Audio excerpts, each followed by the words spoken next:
সাবেক প্রধানমন্ত্রী ও BNP chairperson Begum Khaleda জিয়ার শারীরিক অবস্থা এখনও অপরিবর্তিত। লন্ডন থেকে আসা বিশেষজ্ঞ চিকিৎসক ডক্টর রিচার্ড বিলি এরই মধ্যে কাজ শুরু করেছেন। চীনের চিকিৎসক দলও কাজ করছেন মেডিকেল টিমের সঙ্গে। রাতেই চীনের আরও একটি দল ঢাকায় আসার কথা রয়েছে। বাড়তি নিরাপত্তার পরও এভারকেয়ার হাসপাতালের সামনে কমেনি মানুষের অপেক্ষা। খালেদা জিয়ার সুস্থতা কামনায় দেশজুড়ে চলছে দোয়া মোনাজাত।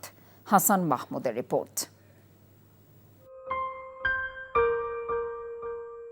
নেতাকর্মী বিস্তৃত তুমুল স্লোগান মুখর গণতান্ত্রিক রাজনীতির মুখরতা প্রিয় এক আলোকিত নারী এখন হাসপাতালের শয্যায় উদ্বেগ আর উৎকণ্ঠার দোলাচলে।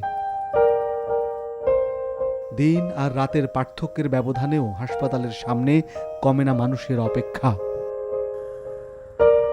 চোখে মুখে অজানা আতঙ্ক, তবুও প্রিয় নেত্রী কিংবা ভালোবাসার মানুষটির জন্য অজান্তেই সৃষ্টিকর্তার দরবারে ওঠে প্রার্থনার হাত, আরোগ্যের মোনাজাত। দৃঢ় কণ্ঠে কত কথা বলেছে এবং সে নিজেই এই গণতন্ত্রের জন্য সে একা লড়াই করে গিয়েছিল। ফজর নামাজ পড়ছি আজকে সকালে চোখের পানি রাখতে পারি না, এই জন্য আমি তার আমি চলে আসছি তাকে আকুতি দেখার জন্য। আল্লাহ তাআলা আমার নেত্রীকে রাখছে এবং উনি দীর্ঘ হায়াত পাক, এটাই কামনা করি। হাসপাতালের করোনারি কেয়ার ইউনিট সিসিইউতে চিকিৎসক দলের প্রায় সপ্তাহখানেকের নিবিড় পরিচর্যায় বেগম জিয়ার শারীরিক অবস্থার আশানুরূপ উন্নতি ঘটেনি। খালেদা জিয়ার চিকিৎসার সাথে ভার্চুয়ালি যুক্ত রয়েছেন দেশি বিদেশি চিকিৎসকরা। ঢাকায় পৌঁছেছেন লন্ডনের বিশেষজ্ঞ চিকিৎসক ডাক্তার রিচার্ড বিলি। এর আগে থেকেই হাসপাতালে চিকিৎসায় যুক্ত হয়েছেন চীন থেকে আসা প্রাথমিক চিকিৎসক দলও। বেগম জিয়াকে অতি গুরুত্বপূর্ণ ব্যক্তি ঘোষণার পর থেকে হাসপাতালের বাইরে বেড়েছে নিরাপত্তা বলয়, তবুও কমেনি মানুষের অপেক্ষা।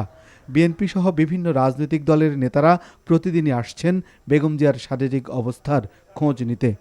আমরা এখন আল্লাহর কাছে দোয়া করি আল্লাহ যেন তাকে পরিপূর্ণ সুস্থ করে দেন এবং আগে যেইভাবে তিনি দেশের খেদমত করেছেন আমাদের মাঝে আবারও তেনাকে আল্লাহ পাক ফিরিয়ে দেন, যেন তিনি আবারও আপোষহীনভাবে দেশের খেদমত আঞ্জাম দিতে পারেন। হাসপাতালের সামনে অপেক্ষারত মানুষের প্রার্থনার সাথে বেগম খালেদা জিয়ার সুস্থতায় যুক্ত হয় দেশ জুড়ে অগণিত মানুষের মোনাজাত। Hasan Mahmud, NTV news, Dhaka.